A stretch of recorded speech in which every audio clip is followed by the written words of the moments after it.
میرا وجود پوری طرح پسینے سے شرابور ہو چکا تھا۔ میں اٹھ کر بیٹھا، لمبے لمبے سانس لیتے ہوئے ہانپ رہا تھا۔ کیسا بھیانک خواب تھا کہ میرا پورا وجود ابھی تک کپ کپا رہا تھا۔ موسم معتدل تھا مگر پھر بھی میرا پورا وجود پسینے سے شرابور ہو چکا تھا۔ میں اٹھا اور چند گھونٹ پانی پی کر پھر اپنا سر اور چہرہ ٹھنڈے پانی سے بھگو کر دوبارہ بستر پر لیٹ گیا۔ پچھلے 1 ماہ سے میں ایک ہی خواب اکثر دیکھ رہا تھا کہ میرے گھر کے صحن کے ایک کونے میں میری بیوی سونا چھپا رہی ہے۔ میں جب اس سونے کو زمین سے نکالنے کے لیے جاتا ہوں تو وہ سونا ایک بڑے ناگ میں بدل جاتا ہے اور پھر دیکھتے ہی دیکھتے وہ مجھے ڈسنے لگتا ہے۔ اس خواب نے مجھے بے چین کر کے رکھ دیا تھا۔ بیوی کئی روز سے میکے گئی ہوئی تھی۔ اگلی صبح میں نہ چاہتے ہوئے بھی صحن کی اسی حصے کی جانب بڑھا اور زمین کھودنے لگا۔ میں خود نہیں جانتا تھا کہ میں آخر ایسا کیوں کر رہا ہوں۔ میں نے زمین تھوڑی بہت ہی کھودی تھی کہ تبھی مجھے کسی بھاری سخت چیز کے ہونے کا احساس ہوا۔ میں حیران تھا، یعنی میرا خواب کچھ نہ کچھ سچ ضرور تھا۔ میں نے جوں ہی ذرا مٹی ہٹائی تو میری چیخ نکل گئی۔ خوف کے مارے میں کئی قدم دور ہٹ کر دیکھنے لگا کیونکہ مٹی سے تو ایک معصوم بچے کا ہاتھ دکھائی دے رہا تھا۔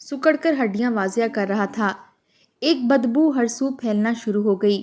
میں ہکا بکا دیکھتا رہا اور پھر ہمت کر کے جب چہرے سے مٹی ہٹائی تو میرے ہوش اڑ گئے۔ وہ بچہ تو میری بڑی آپی سوتیلی تھیں، مگر اس کے باوجود ہماری محبت میں کوئی کمی نہیں آئی تھی۔ وہ میری اماں کے سابقہ شوہر کی اولاد تھی، مگر اس کے باوجود ہم سب کا آپس میں رشتہ بہت ہی مضبوط تھا۔ پورے خاندان میں ہمارا رشتہ مثالی تھا۔ سوتیلی اماں نے بھی مجھے سگے بیٹے جیسی محبت دی تھی۔ یوں ہی وقت گزرتا چلا آیا اور ہم جوان ہو گئے۔ میری آپی کا رشتہ ابا نے ایک اچھے گھرانے میں طے کر دیا۔ کچھ عرصے بعد آپی کی شادی ہو گئی اور وہ اپنے سسرال چلی گئیں۔ ان کے جانے کے بعد مجھے ان کی بے تحاشا کمی محسوس ہوتی تھی۔ پڑھ لکھ کر میری ایک جگہ اچھی نوکری لگ گئی اور اماں نے ایک اچھی جگہ رشتہ دیکھ کر میرا بھی رشتہ طے کر دیا۔ میری شادی کو بھی چند روز ہی گزرے تھے کہ میرے امی ابو کی ایک کار ایکسیڈنٹ میں موت واقع ہو گئی۔ ان کے جانے کا صدمہ ہم دونوں بہن بھائی کے لیے بہت بڑا تھا، مگر جو چلا جائے وہ واپس کہاں لوٹتا ہے۔ میری بیوی انتہائی خوش اخلاق اور نرم لہجے کی مالک تھی۔ اس نے کبھی میرے حکم کی خلاف ورزی نہیں کی تھی۔ آپی کے 3 بچے تھے، وہ بھی اپنے گھر میں بہت خوش تھیں، مگر ان کی خوشیوں کو نظر لگتے دیر نہ لگی۔ جس روز ان کی شادی کو 4 سال ہونے والے تھے، اسی روز آپی کے شوہر کا انتقال ہو گیا۔ وہ رات کو کام سے کیک اور تحائف لے کر گھر واپس آ رہے تھے جب راستے میں ڈاکوؤں سے ہاتھا پائی ہوئی اور وہ ان سے سب لوٹنے کے بعد گولی مار کر فرار ہو گئے۔ بہنوئی کو گولی دل میں لگی تھی، ان کی وہیں موت واقع ہو گئی۔ آپی کو جب یہ خبر ملی تو رو رو کر بے ہوش ہو گئیں۔ 2 دن تک وہ بے ہوشی کی حالت میں رہیں اور جب ہوش آیا تو شوہر کی موت کی خبر انہیں سکتے کی کیفیت میں ڈال چکی تھی۔ آپی کے بچوں کو میں نے اپنی بیوی کے حوالے کیا کیونکہ آپی تو ان کو پالنے کی حالت میں بالکل بھی نہیں تھیں۔ شوہر کی نہگانی موت کا صدمہ آپی کے دماغ پر اثر انداز ہوا تھا۔ وہ تھوڑی ذہنی بیماری میں مبتلا ہو چکی تھیں۔ بات کر کے بھول جایا کرتیں اور اچانک سے غصہ کر کے رونے لگتیں۔ میں آپی کو واپس اپنے گھر لے آیا تھا۔ وہ عدت میں تھیں۔ آپی کا علاج بھی میں نے شروع کروا دیا تھا۔ میں صبح گھر سے کام کے لیے جاتا اور رات کو ہی واپس لوٹتا تھا۔ اس بیچ آپی اور میری بیوی ہی گھر ہوتی تھیں۔ چند دنوں سے میں نوٹ کر رہا تھا کہ میری بیوی کچھ بجھی بجھی سی رہنے لگی ہے۔ وہ مجھ سے باتیں بھی شیئر کرنا چھوڑ گئی ہے۔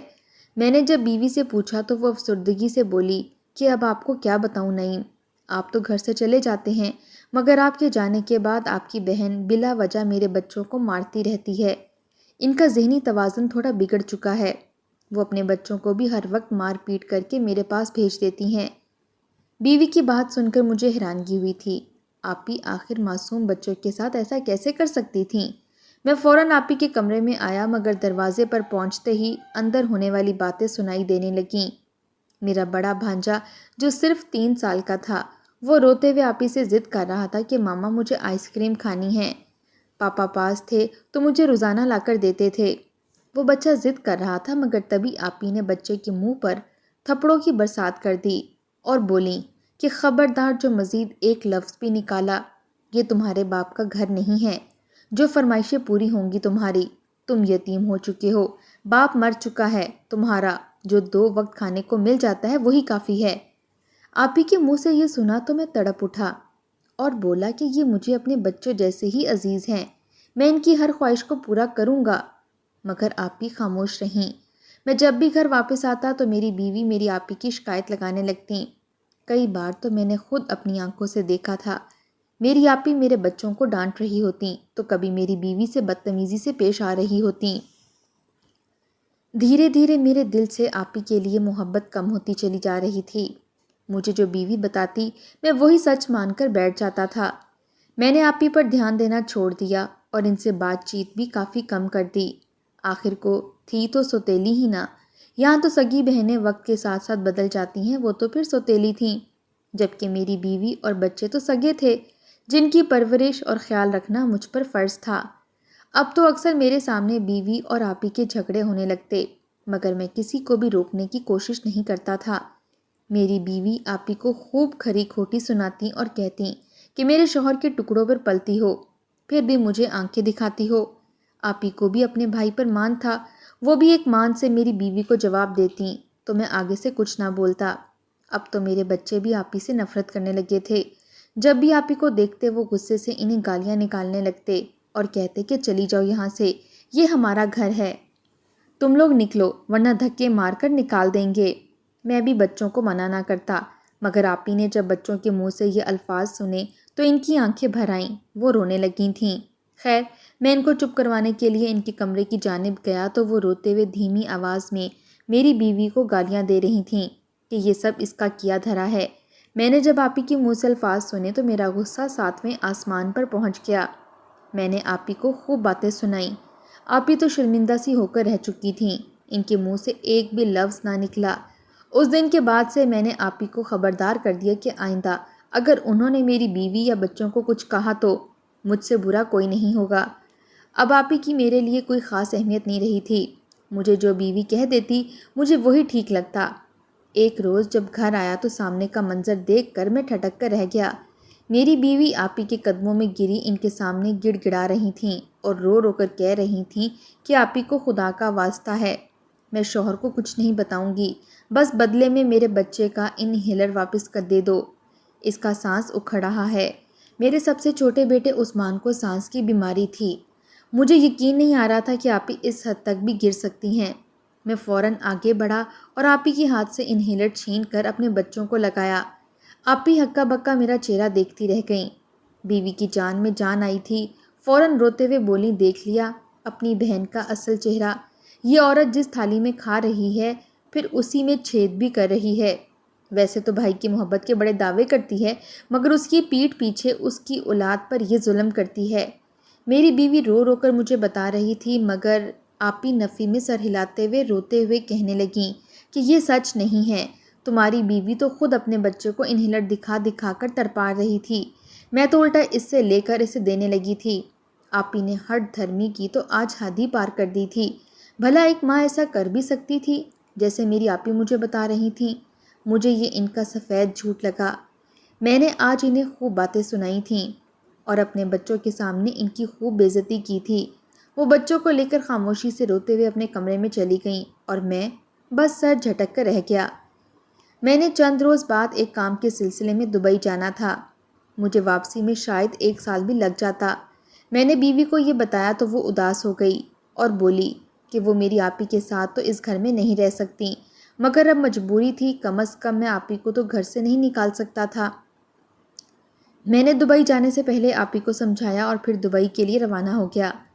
وہاں میں 11 ماہ تک رہا، اس بیچ صرف اپنی بیوی بچوں سے ہی رابطے میں رہا، بہن پر کوئی توجہ نہ دی۔ 1 سال بعد جب واپس لوٹا تو میری آپی کافی کمزور ہو چکی تھیں، اس کا وجود ہڈیوں کا ڈھانچہ بن چکا تھا، اس کے بچے بھی کافی سہمے سہمے لگ رہے تھے، وہ مجھ سے زیادہ بات بھی نہیں کر رہے تھے۔ آپی کے جسم پر جگہ جگہ جلے ہوئے زخموں کے نشان تھے۔ میرے دل کو کچھ ہوا، میں نے آپی سے جب پوچھا تو وہ کچھ نہ بولیں اور بات کو ٹال گئیں۔ وہیں میری بیوی نے میرے آتے ہی ایک بار پھر شکایتوں کا پٹارا کھول دیا اور آپی کے خلاف میرے کان بھرنے لگی۔ میں جو تحائف ان کے لیے لایا تھا وہ بھی میں نے اپنے ہی بچوں میں تقسیم کر دیے۔ اس 1 سال میں وقت اور حالات کافی بدل چکے تھے۔ میری آپی کا وجود کھلم کھلا ثبوت تھا کہ میرے بعد ان پر میری بیوی مظالم ڈھاتی رہی ہے۔ مگر میں نے ایک بار بھی آپی سے براہ راست پوچھنے کی کوشش نہیں کی تھی کہ آخر ان کے جسم اور چہرے پر یہ نیل اور زخموں کے نشان کیوں ہیں۔ میں جب بھی گھر آتا تو میری آپی بھی مجھے اکثر کام کرتے ہوئے ملتی۔ سارے گھر کی ذمہ داریاں وہی اٹھا رہی تھیں۔ ان سے ذرا سا کام کچھ غلط ہو جاتا تو میری بیوی انہیں ڈانٹنے لگتی۔ میں نے کبھی بیوی کو آپی کو ڈانٹنے سے منع نہیں کیا تھا۔ اسی شام آپی میری بیوی کے کپڑے استری کرتے ہوئے ان کا نیا سوٹ جلا گئیں۔ جب میری بیوی نے یہ دیکھا تو اس نے بغیر لحاظ کیے آپی کو بالوں سے پکڑا اور ان کے چہرے پر یک کے بعد دیگرے کئی تھپڑ مارنے لگیں۔ آپی اپنے چہرے کو چھپانے کی ناکام کوشش کرتی رہیں، مگر پھر بھی میری بیوی کو اس پر رحم نہ آیا اور وہ انہیں مار کر اپنی انگلیوں کے نشان ان کے گال پر چھوڑ چکی تھیں۔ میری بیوی شور مچاتے ہوئے میرے پاس آئی اور کہنے لگی کہ دیکھ لیا اپنی پاگل بہن کے کام، یہ بالکل پاگل ہو چکی ہے، اس کا گھر میں رہنا خطرے سے خالی نہیں، بہتر یہی ہے کہ اسے کسی یتیم خانے میں چھوڑ آؤ، کیونکہ اگر آپ ہی یہاں رہیں تو میں اپنے میکے چلی جاؤں گی۔ بیوی کی بات سن کر میں سوچ میں پڑ گیا۔ میں تو شاید اپنی آنکھوں پر پٹی باندھ چکا تھا، حقیقت تو میں نے دیکھنا ہی چھوڑ دی تھی۔ جو کچھ مجھے میری بیوی کہتی میں اسی بات پر عمل کیا کرتا تھا، جبکہ سچ کیا تھا وہ میرے سامنے تھا، بس میں ہی اپنی آنکھوں کو بند کیے ہوئے تھا۔ اگلے روز جب میں کام سے واپس گھر آیا تو میری بیوی بچے انتہائی خوش لگ رہے تھے۔ بیوی نے آج خوشی سے کئی قسم کے پکوان تیار کیے تھے۔ میں نے بیوی سے اس خوشی کی وجہ پوچھی تو وہ کچھ نہ بولی اور کہنے لگی کہ یوں ہی بچوں کی فرمائش پر بنایا ہے۔ سب دسترخوان پر کھانے کے لیے بیٹھے تو میں نے محسوس کیا کہ میری آپی اور اس کے بچے مجھے کہیں دکھائی نہیں دے رہے۔ میرا ان کے بغیر کھانا شروع کرنے کا دل نہ کیا، کیونکہ برسوں سے عادت تھی کہ میں ان کے دسترخوان پر آنے کے بعد کھانا شروع کیا کرتا تھا۔ میں نے بیوی سے ان کی غیر موجودگی کی وجہ پوچھی تو بیوی کہنے لگی کہ آپی تو گھر سے جا چکی ہیں۔ بیوی نے جتنے آرام سے یہ بات کی تھی میں اتنا ہی زیادہ بنچکا گیا تھا۔ آخر وہ کہاں جا سکتی تھیں؟ بیوی کا کہنا تھا کہ وہ تو صبح صبح ہی گھر سے نکل گئی تھیں۔ ان کا کہنا تھا کہ مزید اس جہنم میں نہیں رہ سکتی، وہ اپنے تینوں بچوں سمیت چلی گئی ہیں۔ مجھے حیرت تھی، ان کا تو میرے علاوہ اس دنیا میں کوئی بھی نہیں ہے، مگر میں نے مزید تشویش کرنا بہتر نہ سمجھا۔ اس وقت مجھے بھوک لگی ہوئی تھی، کاش میں 4 سال پہلے والا آپی کا بھائی ہوتا تو اس وقت میرے حلق سے ایک قطرہ پانی کا اتارنا بھی حرام ہو جاتا۔ میں نے اس رات پیٹ بھر کر کھانا کھایا اور پھر اپنی بیوی بچوں کے ساتھ مدتوں بعد ہنسی خوشی خوش گپیوں میں مصروف رہنے کے بعد اپنے کمرے میں آ کر سونے لگا، مگر ایک عجیب سی بے چینی نے مجھے اپنی گرفت میں لے رکھا تھا۔ ساری رات میری بے چینی سے گزری، ایک پل کو بھی میری آنکھ بند نہیں ہوئی تھی۔ آنکھیں بند کرتا تو نظروں کے سامنے روتی ہوئی آپی اور ان کے بچے دکھائی دیتے۔ مجھے یوں محسوس ہو رہا تھا جیسے آپی شدید تکلیف میں ہیں، تنہائی میں ہیں اور مجھے بہت یاد کر رہی ہیں۔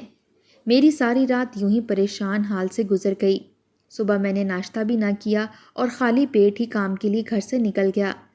میرا دل چاہ رہا تھا کہ میں پھوٹ پھوٹ کر رونا شروع کر دوں۔ کئی دنوں سے مجھے عجیب و غریب خواب آ رہے تھے۔ یوں لگتا تھا جیسے میری بیوی خواب میں صحن کے کونے میں سونا چھپا رہی ہے، مگر جب میں دیکھنے جاتا تو اس میں سے ایک کالا ناگ برآمد ہوتا جو مجھے ڈسنے کی خاطر میرے ساتھ لپٹ جاتا ہے، مگر اس کے ڈسنے سے پہلے ہی میری آنکھ کھل جاتی ہے۔ وہ سارا دن میرا یوں ہی گزر گیا۔ رات ہوئی تو گھر کی جانب آنے لگا۔ میں جس سڑک سے گزر کر جا رہا تھا صبح کے وقت اس پر وہاں کافی رش ہوا کرتا تھا، مگر آج جب میں وہاں سے گزرا تو سڑک پر اکا دکا لوگ ہی دکھائی دے رہے تھے۔ اس سڑک کے ساتھ ایک چھوٹی سی کچی سڑک بھی منسلک تھی، جہاں سے ہم پیدل جانے کا راستہ طے کیا کرتے تھے۔ میں ابھی اسی راستے سے گزر ہی رہا تھا کہ مجھے کہیں دور سے رونے اور سسکیاں لینے کی آواز آنے لگی۔ میں نے فوراً آس پاس نظر دوڑائی، مگر مجھے کوئی نظر نہ آیا۔ میں آپی کی یاد میں غافل تھا یا کچھ اور، مگر مجھے ان بچوں کی رونے کی آواز یوں لگی جیسے میرا سگا بھانجا رو رہا ہو۔ میرا دل مزید بے چین ہو گیا اور میں نیم تاریکی میں اس کچی سڑک پر چلنے لگا۔ میں ابھی تھوڑے ہی دور گیا تھا کہ مجھے جو منظر دکھائی دیا وہ دیکھ کر میرے ہوش اڑ گئے۔ اس کچی سڑک پر چند جھاڑیاں بنی ہوئی تھیں اور ان جھاڑیوں کے پاس ایک عورت بیٹھی رو رہی تھی۔ اس کے پاس زمین پر 2 بچے لیٹے ہوئے تھے اور ایک بچہ جو کہ چھوٹا تھا اس کی گود میں تھا اور بلک بلک کر رو رہا تھا۔ نہ جانے ان بچوں کو کیا ہوا تھا جو وہ اس قدر رو رہی تھی۔ میں فوراً تیز قدم اٹھاتے ہوئے ان کے پاس گیا اور جا کر دیکھنے لگا۔ ابھی میں نے اس عورت کے کندھے پر ہاتھ رکھنے کی کوشش کی تھی کہ میری نظر ان بچوں پر پڑی۔ میں نے جب ان بچوں کو دیکھا تو میری روح لرز گئی۔ میں سکتے کی کیفیت میں وہیں زمین پر گرتا چلا گیا۔ جب اس عورت نے اپنے پاس کسی وجود کی موجودگی کو محسوس کیا تو فوراً تڑپ کر دور ہوئی۔ اگلے ہی پل ہم دونوں کی نظریں ٹکرائیں اور میرے رہے سہے حواس پیچھ جانے لگے، کیونکہ وہ عورت تو میری آپی تھیں۔ آپی نے جب مجھے دیکھا تو گویا ان کی جان میں جان آ چکی تھی۔ وہ روتے ہوئے مجھ سے لپٹ گئیں اور رو کر کہنے لگیں کہ بھائی تم مجھے لینے آ گئے۔ تم جانتے ہو میں کس قدر ڈر چکی تھی۔ دیکھو نا، تمہاری بیوی نے میرے دونوں بچوں کا گلا دبا کر مار دیا ہے اور مجھے گھر سے دھکے دے کر باہر نکال دیا۔ تمہاری بیوی بہت ظالم ہے بھائی، اس نے تو تمہارے بچے کو بھی کچا چبا لیا۔ وہ انسان نہیں، وہ درندہ ہے، وہ حیوان ہے۔ اسے بچوں پر بھی رحم نہ آیا۔ میں خاموشی سے اس کا ہر ظلم برداشت کر رہی تھی بھائی، مگر آج تو اس نے حادی کر دی۔ پاگل میں نہیں، پاگل وہ ہے۔ اس نے میرے بچوں کا میرے سامنے گلا دبا کر مار دیا۔ مجھے تو یہ بھی نہیں پتا کہ قبرستان کس جانب ہے۔ مجھے تو یہ بھی نہیں پتا کہ لاشوں کو دفنایا کیسے جاتا ہے۔ میں کل سے یہاں بیٹھی اپنے بچوں کو رو رہی ہوں اور تمہارا انتظار کر رہی ہوں کہ کب تم آؤ گے۔ آپی کے الفاظ سن کر میرے ہوش اڑ چکے تھے۔ کیا اب تک میں کہانی کو صرف ایک ہی رخ سے دیکھ پا رہا تھا کہ میری آپی کی جگہ میری بیوی ہی ذہنی مریضہ تھی؟ ایسے کئی سوالات میرے ذہن میں جنم لے چکے تھے جنہوں نے مجھے پریشان کر کے رکھ دیا تھا۔ میری بیوی نے ہی بچوں کو مارا تھا، اس بات پر اعتبار کرنا میرے لیے بالکل بھی آسان نہ تھا۔ اس رات میں نے دکھی دل کے ساتھ اپنے دونوں بھانجوں کو دفنایا اور آپی کو ایک اچھے سے اسپتال میں داخل کروا دیا، کیونکہ ان کی طبیعت بالکل بھی ٹھیک نہ تھی کہ انہیں گھر لے جایا جاتا۔ انہیں ہسپتال میں داخل کروانے کے بعد ان کے بچے کو میں نے اکایا کے پاس چند دنوں کے لیے چھوڑا، کیونکہ فی الحال میں اپنی بیوی کی ہر ایک حرکت پر نظر رکھنا چاہتا تھا۔ آخر وہ کرتی کیا رہی ہے؟ میری آپی کہہ رہی تھیں کہ اس نے میرے بچے کو ہی کچا چبا ڈالا، مگر میں یہ کیسے یقین کر لیتا؟ میرے بچے تو میرے گھر میں صحیح سلامت موجود تھے۔ میں گھر آیا تو بیوی کافی خوش دکھائی دیتی تھی، مگر اس رات ایک بار پھر میں نے وہی خواب دیکھا جس نے میرے ہوش اڑا دیے۔ اگلے روز میری بیوی بچوں سمیت میکے چلی گئی۔ شاید یہی صحیح موقع تھا۔ میں نے فوراً صحن کے اس کونے کو کھودنا شروع کیا جو بار بار میرے خواب میں آیا کرتا تھا۔ میرا وجود تجسس سے کپکپا رہا تھا، نہ جانے اس زمین سے آگے کیا نکلے گا۔ میں نے جو ہی زمین سے مٹی ہٹائی تو مجھے کسی بھاری وجود کا احساس ہوا۔ ابھی میں نے مٹی کو مٹھی میں لے کر ہٹانا چاہا تھا کہ مجھے ایک معصوم بچے کا ہاتھ نظر آیا۔ میرا دل تو مٹھی میں جکڑا جا چکا تھا۔ یہ انسانی بچہ یہاں کس نے دفن کیا تھا؟ میرا خوف کے مارے برا حال تھا۔ میں نے خوف سے ڈرتے جب کچھ اور مٹی ہٹائی تو اس بچے کا چہرہ میرے سامنے واضح ہوا۔ وہ نہ جانے کتنے ماہ سے یہاں دفن تھا کہ اب تو اس کے وجود سے گوشت ختم ہو چکا تھا اور فقط اوپری ماس تھا جو ہڈیوں میں دھنستا چلا جا رہا تھا۔ اس بچے کا ایک ہاتھ موجود نہیں تھا۔ میرے تو ہوش اڑ چکے تھے، کہیں یہ بچہ میرا تو نہیں تھا۔ شام کو بیوی گھر آئی تو میں نے اس کا ہاتھ پکڑا اور اس کھودی ہوئی قبر کے پاس لے گیا۔ بیوی نے جب وہ منظر دیکھا تو وہ کانپ اٹھی۔ اس کے چہرے کی ہوائیاں اڑ چکی تھیں۔ وہ فوراً رونے لگی اور رو رو کر کہنے لگی کہ دیکھو، یہ سب تمہاری بہن نے کیا تھا۔ یہ بچہ تو ہمارا تھا، مگر تمہاری بہن نے اس بچے کا گلا دبا کر مار دیا تھا۔ بیوی کے چہرے کو دیکھ کر صاف واضح تھا کہ وہ جھوٹ بول رہی ہے۔ جو کچھ ثابت ہوا تھا وہ میری آپی نے نہیں بلکہ میری بیوی نے کیا تھا۔ اس نے صرف اپنے بچے کا ہی گلا دبا کر نہ مارا تھا بلکہ میرے دونوں بھانجوں کا بھی قتل کیا تھا۔ ذہنی مریضہ تو وہ بن چکی تھی، جو دورے پڑنے کی وجہ سے غصے سے اس قدر مشتعل ہو جاتی کہ اس نے اپنے ہی بچے کو مار دیا۔ یہ سب تب ہوا تھا جب میں دوسرے ملک گیا ہوا تھا۔ مجھے بیوی سے شدید نفرت ہوئی تھی۔ اس نے صرف 3 بچوں کا قتل ہی نہیں، میرے جذبات اور اعتبار کا بھی قتل کیا تھا۔ اس نے مجھے میری بہن کے خلاف بھڑکایا تھا۔ میں نے اسے پولیس کے حوالے کر دیا، جہاں اس کا پولیس کے انڈر ہی چیک اپ کروایا گیا تو ان کا کہنا تھا کہ وہ غصے کی بہت تیز ہے اور اسی وجہ سے ان کے دماغ پر اثر ہو چکا ہے۔ نفرت کی آگ ان کے دماغ میں دھس چکی تھی۔ آپی کا 1 ماہ تک ہسپتال میں علاج چلا تو وہ قدرے بہتر ہو گئیں۔ میں آپی کو اور ان کے بچے کو گھر لے آیا۔ بچوں کی موت نے آپی کو بہت توڑ دیا تھا۔ میری بیوی تو اب عمر قید کے لیے جیل جا چکی تھی، مگر آپی نے میرے بچوں کا بالکل اپنے بچوں کی طرح خیال رکھا۔ میں آپ ہی سے بہت شرمندہ تھا، مگر وہ تو بہن تھی، انہوں نے میری تمام تر غلطیوں کو نظر انداز کر کے مجھے دل سے معاف کر دیا۔